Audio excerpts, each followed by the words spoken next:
Hamshaharliklar, mening Samarqandim ko'rsatuvi efirda. Hozir biz ijodiy guruhimiz bilan Samarqand shahridagi Spitamin-Shoh ko'chasida joylashgan Hazora mahallasiga tashrif buyurdik. Xo'sh, ushbu mahalla nima uchun Hazora deb nomlangan? Uning tarixini bilish maqsadida mana shu mahallada istiqomat qilguvchi yosh ulug'larga murojaat qilamiz va albatta buguni haqida so'z yuritamiz. Ko'rsatuvimiz boshlandi.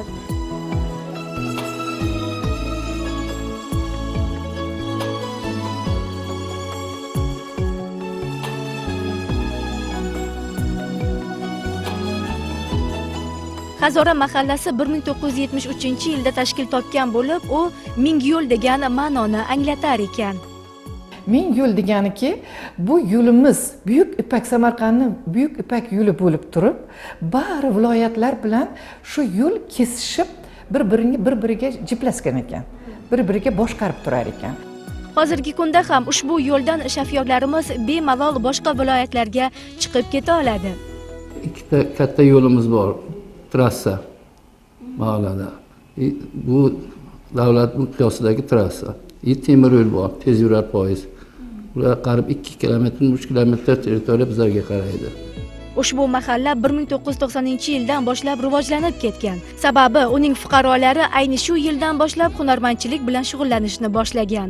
Bu yerda darvozasozlar, turli xildagi mebel jihozlari, stol-stullarni yasovchi kishilar, tadbirkorlar juda ham ko'p. O'zimizni mahallamizda to'y nimalari o'tkaziladigan, marosimlar o'tkazadigan restoranlar bor, sartaroshxonalar, navoiyxonalar, har bitta narsani topsangiz bo'ladi. Mahallamiz juda ham inoq, har xil millatlardan tashkil topgan. Hazora mahallasida 650 ta xonadon, 900 ta oila, 3332 nafar fuqaro istiqomat qiladi. Qariyb 90% u hammasi tadbirkorlik bilan shug'ullanadi.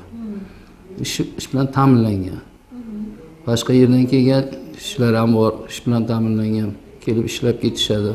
O'ndan ortiq millat vakillari yashovchi ushbu mahallada uning fuqarolari uchun barcha sharoitlar muhayyo etilgan. Bolalarni ta'lim olishlari uchun bitta maktab, u ro'zg'or buyumlarini xarid qiluvchi do'kon, nonvoyxona, go'shtxona va eng asosiysi mahallaga qarashli bozor ham mavjud.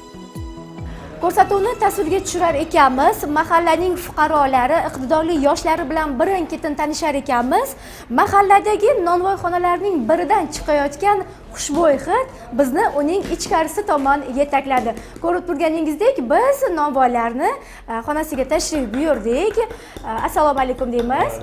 Mahalla raisining aytishiga qaraganda, ushbu Hazora mahallasida istiqomat qilguvchi Boboqulovlar xonadoni 5 yildirki, mana shu hunar bilan shug'ullanib kelar ekan. Bu to'g'rimi, Bobur aka? Ha, 5 yildan beri shug'ullanamiz hunar bilan, xalqqa istiqbolga yetkazib beramiz. Aha. Biz chapchani un chiqaramiz deb bu yerdan. Chapchak, ya'ni Samarqand Osiyoga non emas, chapchak bu nima desam, dietetskiy non bu. Foydali odamzodga. Mana to'ylarga ham yengilgina. Birinchi oqshom kelib xamir qilamiz. Mana xamir qiladiganimiz bor. Keyin tongda azonda kelamiz.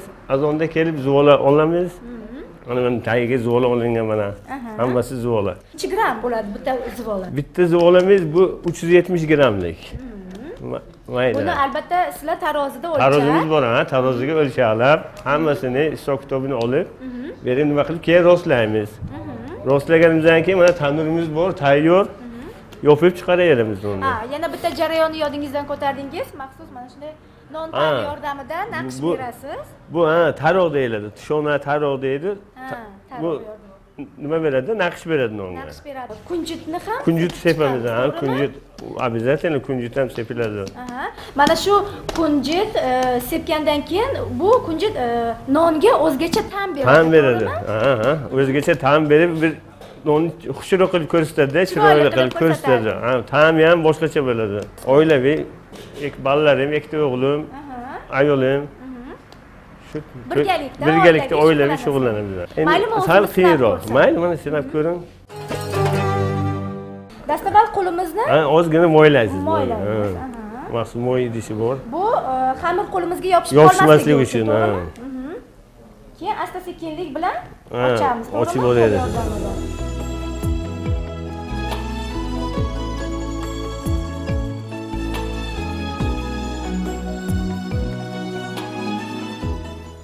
asosan qaysi tomonlarni ko'proq qo'l yordamida mushtlash kerak? Bobur aka? Ikki tarafini mana bunday qilib, nima qilaversangiz, o'zi ochilib boraveradi. Ikki chetini. Ha, ikki chetini.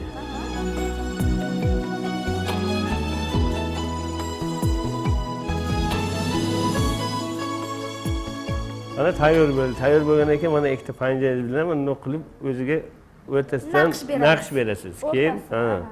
Hozir. Ha, bo'lsa kerak.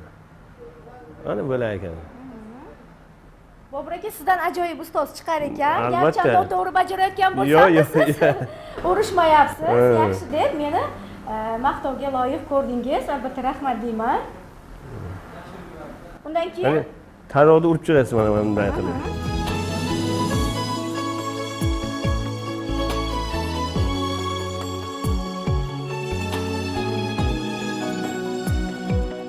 Qadrli teletomoshabinlar, harakat qildim nonvoyimiz Bobur aka yordamida bitta chapchak nonini rostlashga. Albatta baho berish siz azizlarga bog'liq.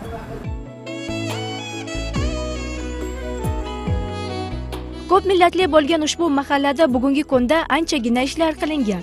Qabristonlar obod qilinib, daraxtlar o'tqazilgan va oqlangan. Ko'chalar, ariqlar esa tozalangan. Hazora mahalla markazi 1986-yilda o'sha davr talabiga mos tarzda qurilgan.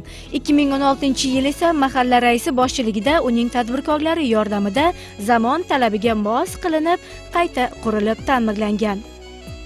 Atayev Toyir boshqa yigitlarni yig'ib, hammasi yoshlarni yig'ib, tadbirkorlar boshlig'ida u. Hammasi qo'ldan kelgancha yordam berdi. Mana shu ko'rib turgan joylaringiz hammasi qilingan shular hisobidan. Ana shu mahallamiz aqlligi tufayli shu yo'lga, shu nimaga natijaga erishdik bizlar. Mahallamizda hamma sog'lom, oilalarimiz mustahkam, oilalarimizda har xil bolalarimiz yomon yo'llarga kirib ketmaslik uchun o'zimizni mahallamizda shashka, shaxmat to'garaklari, rukopashniy bo'y, tekvando maktablarimizda, o'zimizni mana Xonkeldiyevlar tomonidan yaxshi mahallamizda sport plashatkalari, sport zallari qurilgan. Qurilish 2016-yilning avgust oyida boshlangan bo'lib, dekabr oyida tugatilgan. Bu yerda mahalla fuqarolari jam bo'lib, unda olib borilayotgan ishlar xususida va boshqa ko'plab masalalar haqida suhbat qurishadi. Ramiz Ibragimov ancha yildan buyon mana shu mahallada istiqomat qilib keladi. U 10 yildan ortiq temirchilik hunari bilan shug'ullanadi. Ya'ni darvoza, panjara kabi temirchilik mahsulotlarini yasab keladi. Bu hunar darvozasoz Ramiz uchun ota kasb. Xalqimizni misol yaxshi kunlarida darvozalarni, rishotkalarni hamma yasab beramiz. 20 dan ortiq fuqarolarni ish bilan ta'minlab berganmiz. Men bir narsadan xursand bo'lamanki, bizning prezidentimiz bizlar bilan tadbirkorlarni qo'llab-quvvatlamoqdalar. Otasi boshlab bergan hunarni davom ettirib kelayotgan hunarmand bugungi kunda xalqimizni yaxshi kunlarda doimo xizmatda. Yaxshi niyatlar bilan imorat qurayotgan kishi borki, kelib darvozasozlarga murojaat qiladi. Ramiz bu borada hamisha ularga yaqindan yordam beradi. Hozirgi kunda hunarmand 20 dan ortiq kishilarni ish bilan ta'minlagan. Ularning har biri vaqtida o'z oylik maoshini olishadi. Bitta darvozani yasash uchun ustalarimiz juda ko'p bosqichlardan o'tishadi. Uning narxi esa bugungi kunda xaridorlarni qoniqtirmoqda. Mahallaning faxrlansa arzigulik yoshlari juda ham ko'p. Sport sohasida anchagina yutuqlarga erishgan bolalarni ayrimlari bilan suhbatda bo'ldik. Abdurahmon, yoshingiz nechida? 11da. 11da. Mana juda ko'p medallarni ko'ryapmiz. Men 2016-yil respublika bosqichida 3-o'rinni oldim. Qaysi sport turi bo'yicha? Yunon-rum sport turi bo'yicha. Yunon-rum kurashi, to'g'rimi? Aha. Bunisini-chi? Buni ham viloyat bosqichida qo'lga kiritdim. Qaysi sport turi bu ham? Bu ham kurash. Yunon-rum kurash. Aha. Va nihoyat bu 3-medalingizni qachon yutib olgansiz? Qaysi sport? Buni shahar bosqichida boksda yutganman. Aha, demak siz ham boks hamda Yunon-rum kurashi bilan shug'ullanar ekansiz, to'g'rimi? Sizga qiyinchilik tug'dirmaydimi ikkala sport turi bilan shug'ullanish? Yo'q. Aha. Mana bu qo'lingizdagi faxriy yorliq. Bu nima maqsadda diplom, to'g'rimi? Bu nima maqsadda sizga berilgan? 29-mart 2017-yil viloyat bosqichida doirachi oldim va shunda 2-o'rinni qo'lga kiritdim, respublikaga yo'llanma oldim. Demak siz doira ham chalib turasiz, to'g'rimi? Juda ham soz. Kelajakdagi orzularingiz? Kelajakda men yaxshi sportchi bo'lib, shu olimpiadalarda qatnashib, Hasanboy Do'smatov, Bektemir Meliqo'ziyevdek boksyor kurashchi bo'lmoqchiman. G'azora mahallasini tasvirga tushirar ekanmiz. Uning fuqarolari ahil va inoq bo'lib yashayotganini, bitta ishga barcha o'z mas'ulligini olib ishlayotganini ko'rib xursand bo'ldik. Nasib bo'lsa 17-yilga kirgizgan bizlarga asfalt qilib beramiz deyishgan. Yordam berishsa bizlar ham qarab turmaymiz bu yerda. Tadbirkorlar yordam beradi. Nasib bo'lsa xolos.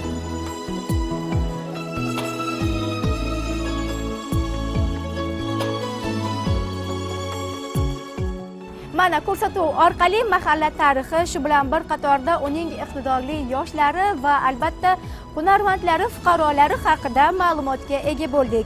Tomoshabin, agarda siz ko'rsatuvni o'tkazib yuborgan bo'lsangiz, quyidagi ijtimoiy tarmoqlarimiz yordamida mana shu mahalla haqida, shu bilan bir qatorda umuman Samarqand televideniyasining efirga uzatilayotgan ko'rsatuvlarning barchasi haqida ma'lumotga ega bo'lishingiz mumkin bo'ladi. Biz siz bilan kelgusi ko'rsatuvlar orqali hozircha xayrlashamiz. Salomat bo'ling.